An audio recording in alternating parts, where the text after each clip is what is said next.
비행기 창밖을 보는 순간 숨이 막혔어요.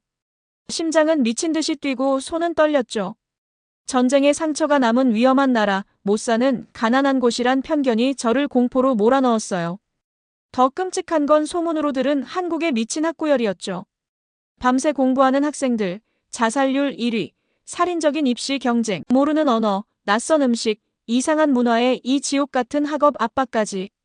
6개월이란 시간이 계속되면 어쩌지? 라고 생각되었어요. 할머니의 펜던트를 꼭 쥐며 속으로 계속 울었죠. 이곳에서 어떻게 살아남을 수 있을까? 가장 큰 실수를 하고 있다는 생각만 가득했어요. 과연 이 학생은 왜 한국에 대한 두려움에 비행기에 몸을 실었을까요? 그럼 지금부터 감동적인 이야기 시작해보겠습니다. 한국에서 가장 충격적이었던 건 뭐였어요? 주말 아침 8시, 카페마다 공부하는 학생들로 넘쳐났어요. 기절할 뻔했죠. 미국에선 주말에 누구도 공부 안 해요. 여기선 수능이라는 단 하나의 시험이 그들의 인생을 평생 결정해요. 하버드냐 맥도날드냐를 가르는 8시간의 시험이죠. 그래서 중학생들도 새벽 5시에 일어나서 밤 11시까지 공부하는 거예요. 제 호스트 여동생은 하루에 4시간밖에 못 자요. 3달 동안 그 아이가 울지 않은 날이 없었어요. 완전 학대 아닌가요? 신고해야 하는 거 아니에요? 처음엔 저도 그렇게 생각했어요. 하지만 이게 더 충격적이었죠. 모두가 이걸 자랑스러워해요. 헬조선이라고 부르면서도 이 시스템을 바꾸고 싶어 하지 않아요. 그들에겐 교육만이 유일한 탈출구니까요. 부모님들은 자식들 학원비 대려고 2~3개 일자리를 뛰어요. 제 친구 아버지는 심장마비로 쓰러지셨는데도 다음날 출근하셨대요. 내가 스카이 대학 가려면 내가 죽을 수는 없다고 말씀하셨대요. 그런데도 한국 학생들이 행복해 보였어요? 웃긴 건 그들이 이걸 노멀하게 받아들인다는 거예요. 우리나라가 이렇게 빨리 발전한 건 교육 덕분이라며 오히려 자부심을 느껴요. 정말 이해할 수 없었어요. 제가 한국행 비행기에 타게 될 거라고는 생각도 못했어요. 정말로요. 저는 창밖으로 흘러가는 구름을 바라보며 제가 큰 실수를 하고 있는 건 아닌지 궁금해했어요. 음료 드릴까요, 손님? 승무원이 물어보며 저의 생각을 깨뜨렸어요. 물만 주세요. 감사합니다. 저는 안경을 고쳤으며 대답했어요. 제 이름은 알렉스 첸이고 3일 전까지만 해도 제 삶은 완벽하게 평범했어요. 저는 그저 평범한 성적의 소수의 친구들이 있는 오리건주 포틀랜드 출신의 평범한 16세 소년이었어요.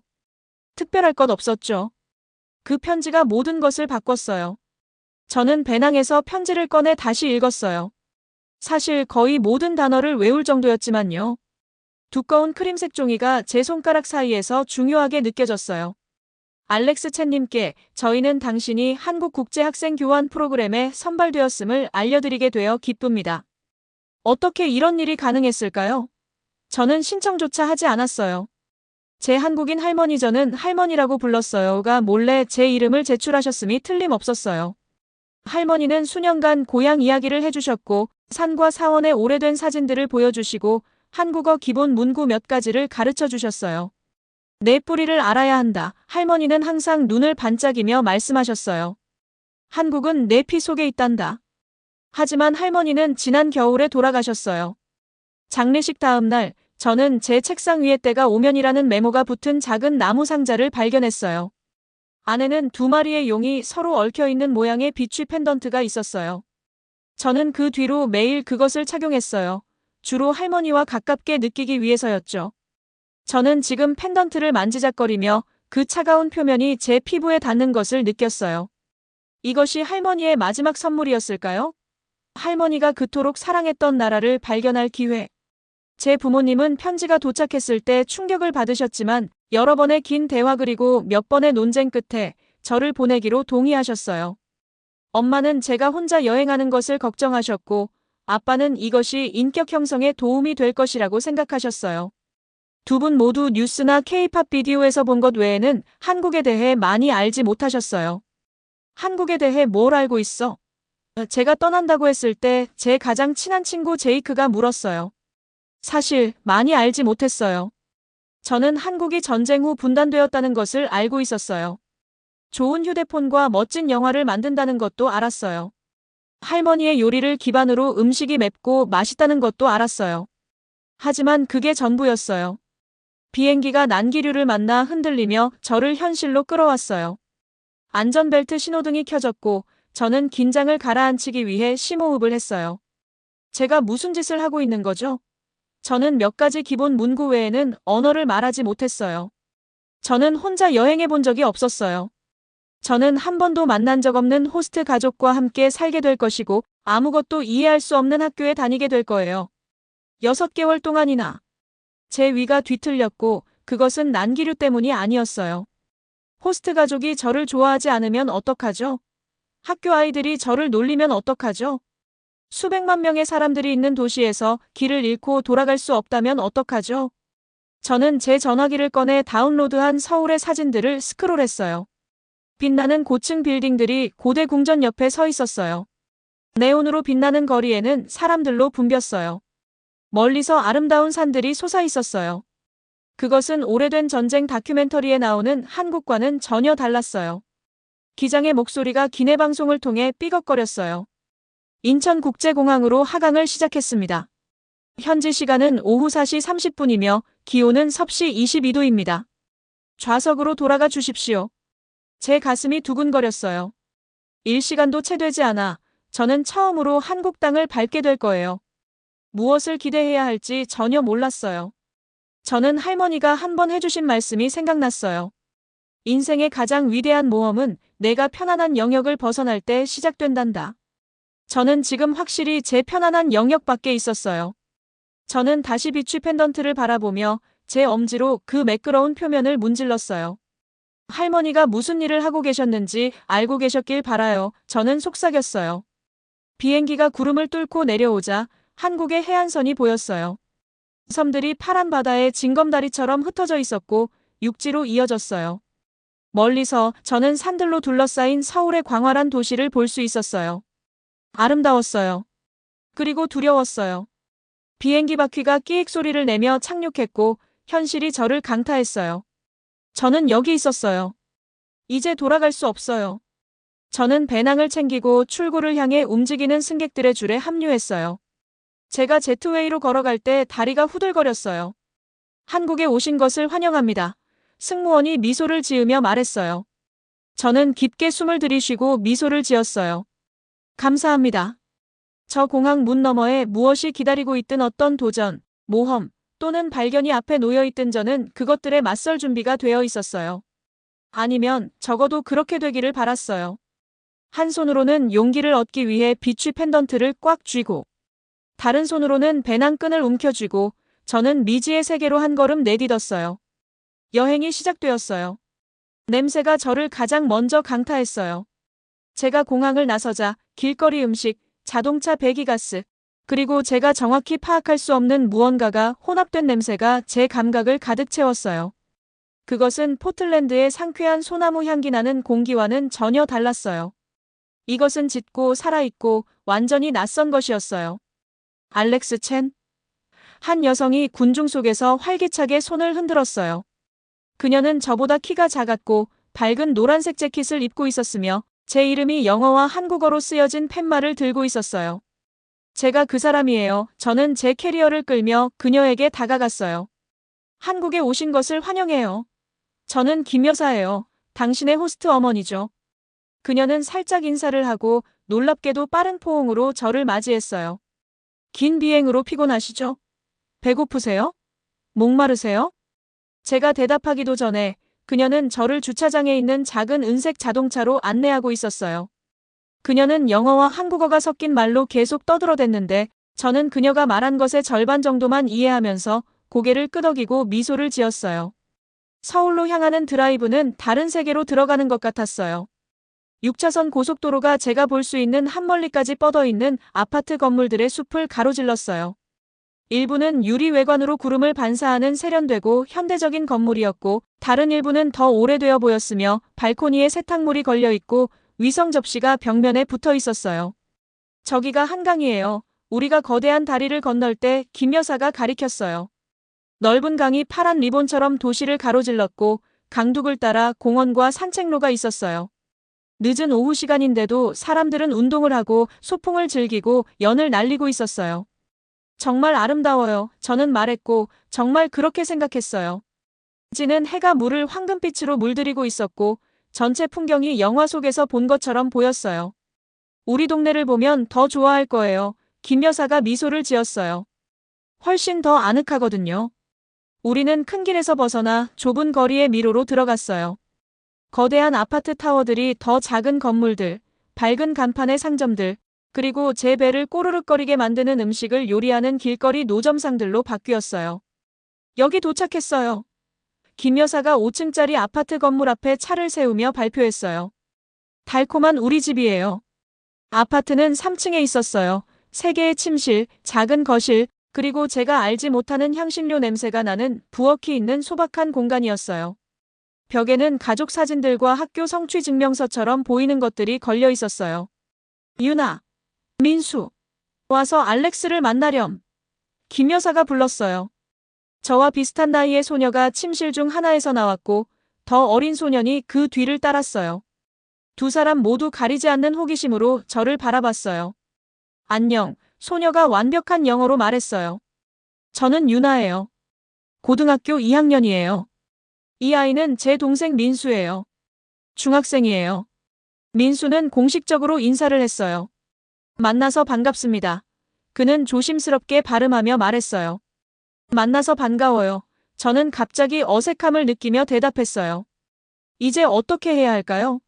인사를 해야 할까요? 악수를 해야 할까요? 저는 어색한 손 흔들기로 정했어요. 아빠는 나중에 오실 거예요. 유나가 설명했어요.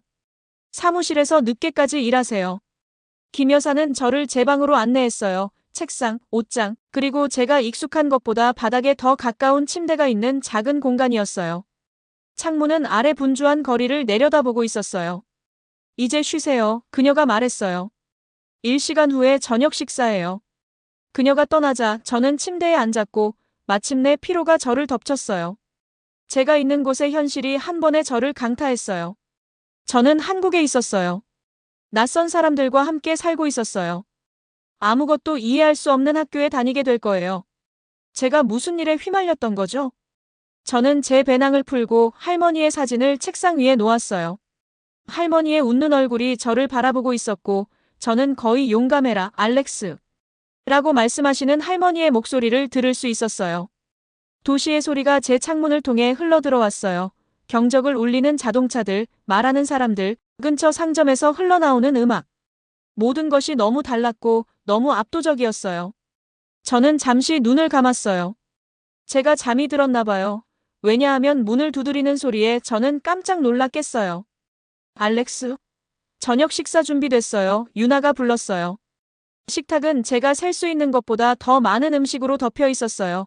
작은 그릇에 담긴 채소, 수프, 밥, 그리고 제가 알아보지 못하는 것들. 가족들은 낮은 테이블 주위에 바닥에 있는 쿠션에 앉았어요. 많이 드세요. 김 여사가 저에게 금속 젓가락 한 쌍을 건네며 격려했어요. 그것들은 제가 집에서 중국 식당에서 사용했던 나무 젓가락보다 더 무거웠어요. 저는 그것들을 어색하게 다루며 음식 중 하나에서 고기 한 조각을 집으려고 했어요. 3번이나 손에서 미끄러져 떨어진 후에야 겨우 제 접시에 담을 수 있었어요. 민수가 킥킥거렸지만 유나가 그에게 보낸 시선이 그를 조용하게 했어요. 이렇게요. 그녀는 능숙하게 젓가락을 잡는 방법을 보여주었어요. 저는 그녀의 기술을 따라 하려고 노력했어요. 이게 뭐예요? 저는 맵게 냄새가 나는 붉은색 요리를 가리키며 물었어요. 김치예요. 김 선생님이 대답했어요. 그는 저녁 식사 직전에 도착했고 지친 눈을 가졌지만 친절한 미소를 짓고 있었어요. 한국의 국민 음식이에요. 한번 드셔보세요. 저는 작은 한 입을 먹고 즉시 제 입에 불이 붙는 것을 느꼈어요. 열기가 제 혀 전체로 퍼져나가며 제 눈에 눈물이 고였어요. 김씨 가족 모두가 저를 지켜보며 제 반응을 기다리고 있었어요. 이거 흥미롭네요. 저는 물잔을 찾으며 간신히 말했어요. 그들은 모두 웃었지만 나쁜 방식은 아니었어요. 우리 모두가 공유할 수 있는 농담에 저를 환영하는 것 같은 느낌이었어요. 곧 익숙해질 거예요. 유나가 약속했어요. 머무는 기간이 끝날 때쯤이면 모든 것과 함께 먹게 될 거예요. 저녁 식사 후 유나는 동네를 보여주겠다고 제안했어요. 우리가 저녁거리를 걸으면서 그녀는 중요한 랜드마크를 가리켰어요. 결코 닫지 않는 편의점. 떡볶이. 그녀가 제가 좋아할 거라고 주장하는 매운 떡을 파는 가장 좋은 곳. 학교에 가기 위해 필요할 버스 정류장. 내일 학교가 시작돼요. 그녀가 저에게 상기시켰어요. 긴장되세요? 무서워요. 저는 인정했어요. 저는 한국어를 못해요. 걱정하지 마세요. 그녀가 말했어요. 제가 도와드릴게요. 그리고 많은 학생들이 영어를 연습하고 싶어 해요. 인기 있을 거예요. 우리는 노인들이 가로등 아래에서 보드게임을 하고 젊은 커플들이 손을 잡고 걷는 작은 공원에 멈췄어요. 왜 한국에 오셨어요? 유나가 갑자기 물었어요. 저는 할머니를 생각하며 제 비취 펜던트를 만졌어요. 제 가족의 일부가 어디서 왔는지 배우기 위해서요. 아마도. 제 할머니는 한국인이셨어요. 그럼 어떤 의미에서는 집에 오신 거네요. 그녀가 미소를 지으며 말했어요. 네온사인과 이상한 소리가 있는 낯선 도시를 둘러보며 집은 제가 사용했을 마지막 단어였을 거예요. 하지만 그녀가 말한 것 중 무언가가 제게 남아 있었어요. 우리가 아파트로 돌아가는 길에 주변의 저녁 공기가 시원해지고 저는 제 두려움을 뚫고 작은 흥분의 불꽃이 피어오르는 것을 느꼈어요. 내일은 제 한국 고등학교 첫날이 될 거예요. 완전히 새로운 도전. 하지만 오늘 밤 처음으로 도착한 이후 저는 정말 어쩌면 이것을 해낼 수 있을 것 같다고 느꼈어요. 한국에서의 모험이 3주째에 접어들면서 저는 잃은 관광객처럼 느끼는 것보다 실제로 이곳에 속한 것처럼 느끼기 시작했어요. 오해하지 마세요. 저는 여전히 매일 부끄러운 실수를 했어요. 바로 어제도 점심에 너무 매운 음식을 실수로 주문해서 1시간 동안 눈물이 흘렀어요. 하지만 작은 승리들이 쌓여가고 있었어요. 오늘 아침 저는 도움 없이 버스 표지판을 성공적으로 읽었어요. 저는 서툰 한국어로 모퉁이 가게에서 아침 식사를 직접 주문했어요. 그리고 가장 중요한 것은 진짜 친구들을 사귀고 있었어요. 알렉스, 여기요. 현지가 크라운 카페의 창가 근처 테이블에서 손을 흔들었어요. 크라운 카페는 우리의 정기적인 토요일 만남 장소였어요. 민호는 그녀 옆에 앉아 있었고 테이블 위에는 교과서들이 펼쳐져 있었어요. 카페는 학생들로 가득 차 있었어요. 모든 테이블은 노트북, 태블릿 또는 교과서를 가진 10대들로 가득 차 있었어요. 주말에도 공부는 국민적인 취미인 것 같았어요. 늦어서 미안해요. 저는 자리에 미끄러지듯 앉으며 말했어요. 당신이 추천한 서점을 찾다가 길을 잃었어요. 민호는 그의 물리 문제에서 고개를 들었어요. 찾았어요? 저는 고개를 끄덕이며 제 배낭에서 작은 패키지를 꺼냈어요. 그리고 이것도 샀어요. 저는 기본 한국어를 배우기 위한 워크북을 풀었어요. 표지에는 30일 만에 한글 마스터하기 라고 쓰여 있었어요. 이제 정말 한국어 배우기에 진지해졌네요. 현지가 미소를 지으며 관찰했어요. 6개월 동안 여기 있을 거라면 적어도 시도는 해봐야 한다고 생각했어요. 저는 대답했어요. 게다가 우리 호스트 엄마는 제가 자기소개를 하려고 할 때마다 저는 말이에요라고 말한다고 생각하시더라고요. 두 사람 모두 웃었어요. 민호는 저에게 한국어 문구를 가르쳐주고 있었지만 제 발음은 심각한 개선이 필요했어요. 당신의 프로젝트는 어떻게 돼가고 있어요? 민호가 제 노트북을 가리키며 물었어요. 국제학 수업을 위한 거요? 저는 신음했어요. 각 학생은 문화비교 프로젝트를 완성해야 했고 저는 교육 시스템 미국과 한국 학교 비교 연구를 선택했어요. 쉬운 주제처럼 보였던 것이 놀랍게도 복잡한 것으로 판명되고 있었어요. 사실 그게 오늘 만나고 싶었던 이유예요. 저는 인정했어요. 여기 모든 사람들이 왜 이렇게 많이 공부하는지 이해하는데 도움이 필요해요. 계속해서요. 현지와 민호는 서로 시선을 교환했어요. 무슨 말이에요? 현지가 물었어요. 저는 카페 주변을 가리켰어요. 이거요. 토요일 아침인데 모두가 공부하고 있어요. 미국에서는 대부분의 아이들이 늦잠을 자거나 쇼핑몰에서 시간을 보내고 있을 거예요. 제가 다니던 학교는 주말 공부 세션조차 없어요. 민호는 그의 교과서를 닫았어요. 교육은 여기서 모든 것이에요.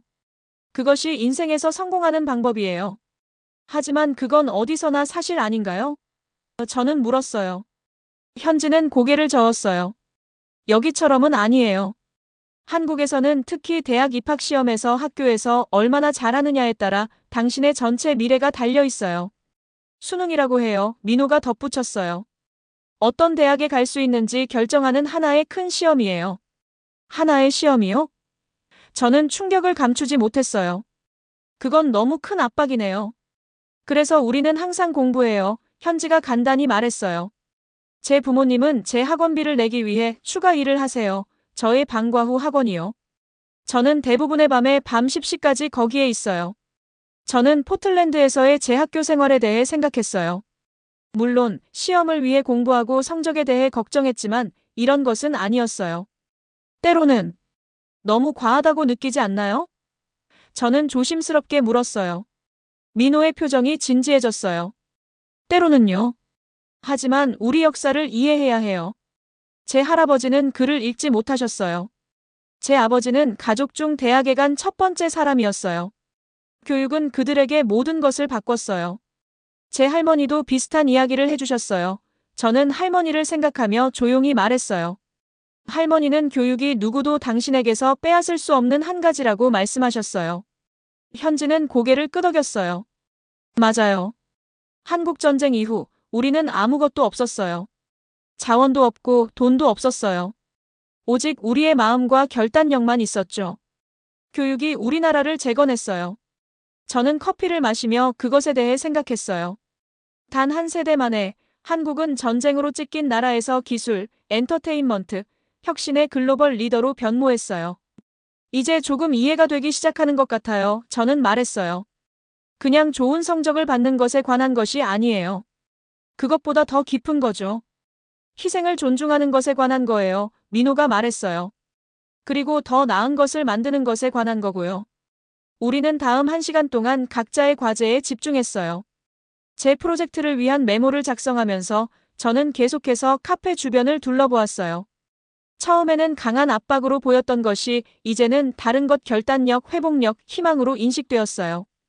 그날 저녁 김씨 가족의 아파트로 걸어가면서 제 전화기가 울렸어요. 포틀랜드에 있는 제 엄마로부터 메시지가 왔어요. 어떻게 지내고 있니? 흥미로운 것을 배우고 있니? 저는 붐비는 인도에 멈춰서서 사람들이 서둘러 지나가는 것을 지켜봤어요.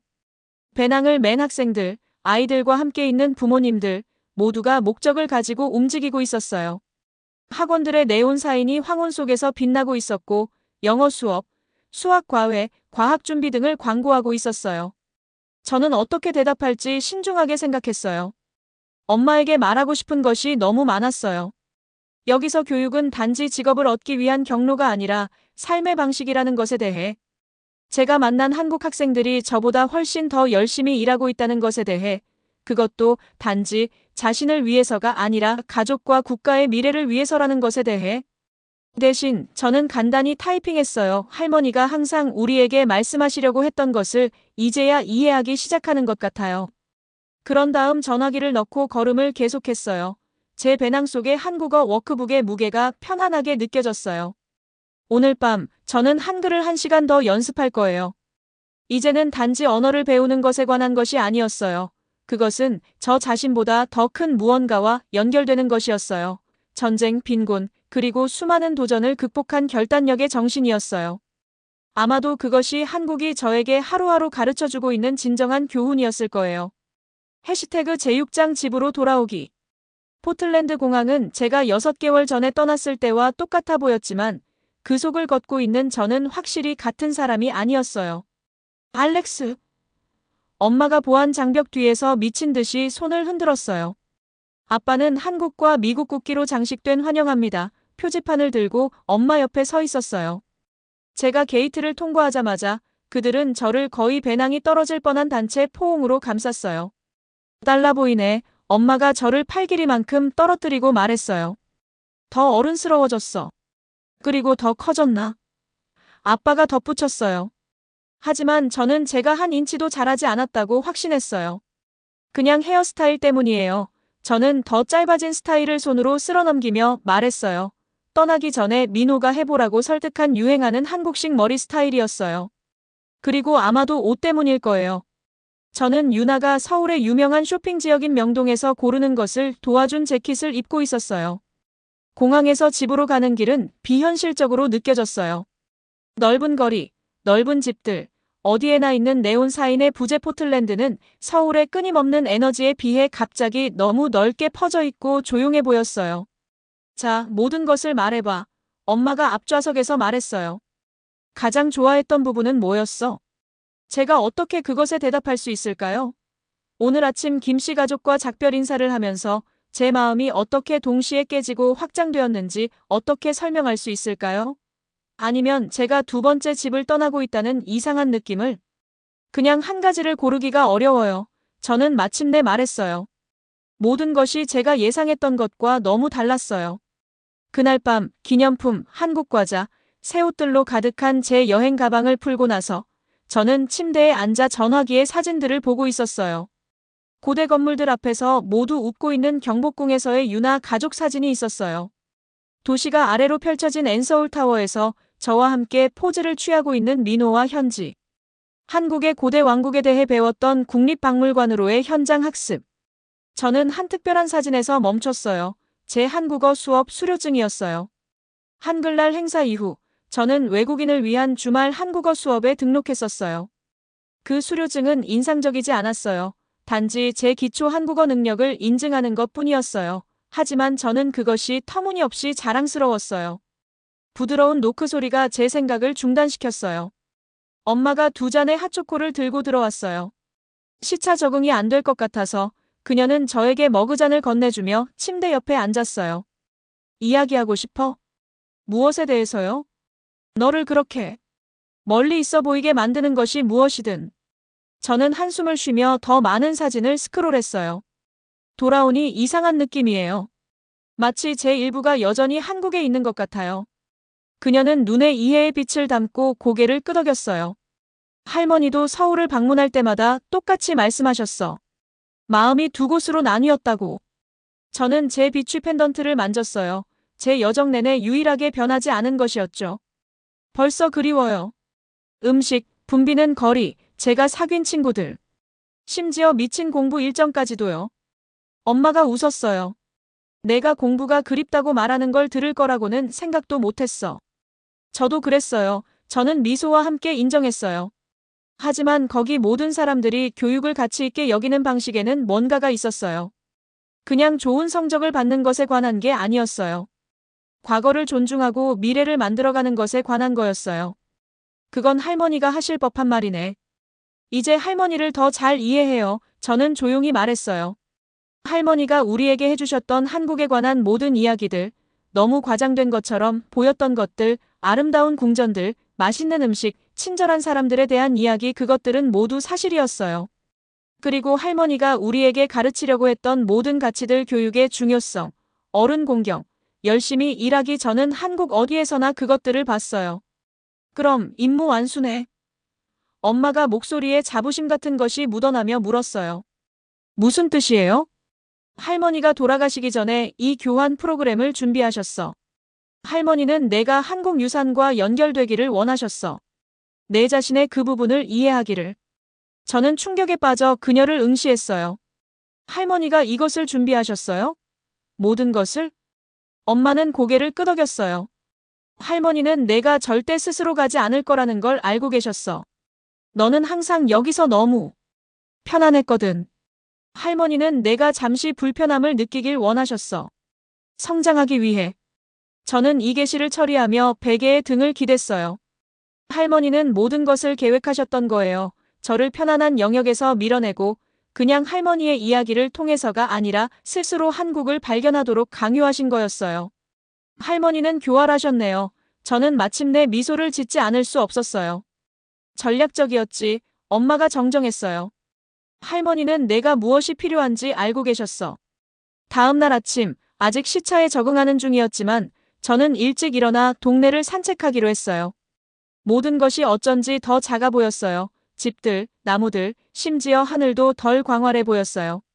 제 전화기에서 민호의 메시지 알림이 울렸어요. 안전하게 도착했어요? 모두가 벌써 당신을 그리워해요. 한국어 연습 잊지 마세요. 첨부된 사진에는 영어 동아리 전체가 영어와 한국어로 우리는 당신이 그리워요, 알렉스. 라고 쓰인 배너를 들고 있었어요. 저는 미소를 지으며 아직도 서툰 한국어로 빠른 답장을 타이핑했어요. 걸어가면서 더 많은 메시지들이 도착했어요. 현지로부터, 유나와 그녀의 가족으로부터. 제가 거의 말을 나누지 않았지만 이제는 그들의 미국인 친구와 연락을 유지하고 싶어하는 반 친구들로부터. 3일 후, 저는 포틀랜드의 고등학교로 돌아갔어요. 익숙한 복도를 걷는 것은 이상하게 느껴졌어요. 모든 것이 제가 떠났을 때와 똑같았지만 저는 그것을 새로운 눈으로 보고 있었어요. 알렉스, 돌아왔네. 제 오랜 친구 제이크가 제 사물함 옆에서 하이파이브를 했어요. 와, 달라 보인다. 거기서 너를 한국인으로 바꿔놨어. 저는 웃었어요. 그건 아니야. 그래서 어땠어? 지루했어? 놀라웠어? 쿵푸 같은 걸 배웠어? 그건 중국 거야. 저는 자동적으로 정정했어요. 그리고 그것은 실제로 인생을 바꿨어. 제이크는 눈썹을 치켜 올렸어요. 진짜? 난 내가 그렇게 오래 떨어져 있는 걸 싫어할 줄 알았어. 나도 그렇게 생각했어. 저는 1교시 책을 집어들며 인정했어요. 하지만 이제 난 대학을 거기서 공부하는 것에 대해 생각하고 있어. 대학? 한국에서? 미쳤어? 아마도 그럴지도 몰라요. 하지만 저는 첫 수업에 앉아 선생님이 다가오는 역사 프로젝트에 대해 이야기하는 것을 들으면서 이 교실이 서울의 교실과 얼마나 다르게 느껴지는지 생각하지 않을 수 없었어요. 더 좋거나 나쁘지 않고 그냥 달랐어요.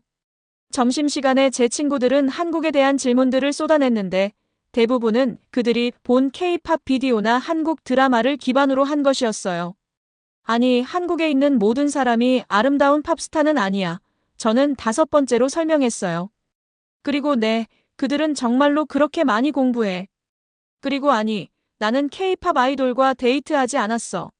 나중에 그날의 마지막 수업에서 제 영어 선생님은 특별한 프로젝트를 발표했어요. 알렉스가 해외 학기 후에 다시 우리와 함께하게 되었으니 문화교류 발표를 하는 것이 흥미로울 것 같습니다. 알렉스, 한국에서의 경험 일부를 반과 공유해 주시겠어요? 모든 시선이 저에게 향했어요. 6개월 전 반 앞에 서서 발표를 한다는 생각은 저를 두렵게 했었을 거예요. 하지만 한글날에 즉석 연설을 한 후, 거의 말하지 못하는 언어로 외국을 탐색한 후, 이것은 쉬워 보였어요. 기꺼이 하겠습니다. 저는 자신감 있게 말했어요. 그날 저녁, 저는 책상에 앉아 제 발표를 계획했어요. 제 반 친구들에게 한국에 대해 무엇을 말할 수 있을까요? 서울의 번화한 거리, 산속에 자리 잡은 평화로운 사원들, 제 눈물을 쏟게 한 매운 음식에 대해, 가족처럼 된 친구들, 또는 이해할 수 없는 것에서 아름다운 것으로 변한 언어에 대해. 결국 저는 한글로 시작하기로 했어요. 제가 한국과 처음으로 진정한 연결을 느꼈던 알파벳이었죠. 저는 그들에게 글자들이 어떻게 입의 모양을 반영하는지, 어떻게 체계적인 디자인이 누구나 읽는 법을 배울 수 있도록 했는지 보여줄 거예요. 거기서부터 저는 제가 목격한 정신에 대해 이야기할 거예요. 배우고 성장하고 미래를 만들면서 과거를 존중하려는 결단력에 대해. 저는 생생한 기억 속에서 전쟁과 빈곤을 겪었던 국가가 어떻게 교육과 혁신을 통해 스스로를 변화시켰는지 공유할 거예요. 제가 개요를 작성하면서 이 발표가 단지 제 반 친구들을 위한 것이 아니라는 것을 깨달았어요. 그것은 제가 스스로 제 유산을 발견하기를 원했던 할머니를 위한 것이었어요. 그것은 저를 자신들의 집으로 환영했던 김씨 가족을 위한 것이었어요. 그것은 인내심을 가지고 저가 그들의 세계를 탐색하는 것을 도와준 민호와 현지와 모든 친구들을 위한 것이었어요. 무엇보다도 그것은 제가 된 사람을 위한 것이었어요. 고정관념과 편안한 가정을 넘어볼 수 있는 사람, 문화를 이해하는 가장 좋은 방법은 직접 경험하는 것이라는 것을 배운 사람이요. 저는 이제 제 심장 박동만큼 친숙해진 비취 펜던트를 만졌어요. 고마워요, 할머니. 저는 속삭였어요. 이제 드디어 이해해요. 제 창밖으로 포틀랜드의 익숙한 스카이라인이 저녁빛 속에서 빛나고 있었어요. 하지만 제 마음속에서는 여전히 서울의 높은 건물들과 고대 궁전들을 볼 수 있었고, 여전히 한국어 대화의 웅성거림을 들을 수 있었고, 한때는 매우 낯설게 느껴졌지만 이제는 두 번째 집처럼 느껴지는 곳과의 연결을 여전히 느낄 수 있었어요. 저는 변화된 채로 돌아왔고 제 마음속에 한국의 일부를 지니고 있었어요. 그리고 어떻게든 저는 이 여정이 이제 막 시작되었다는 것을 알았어요.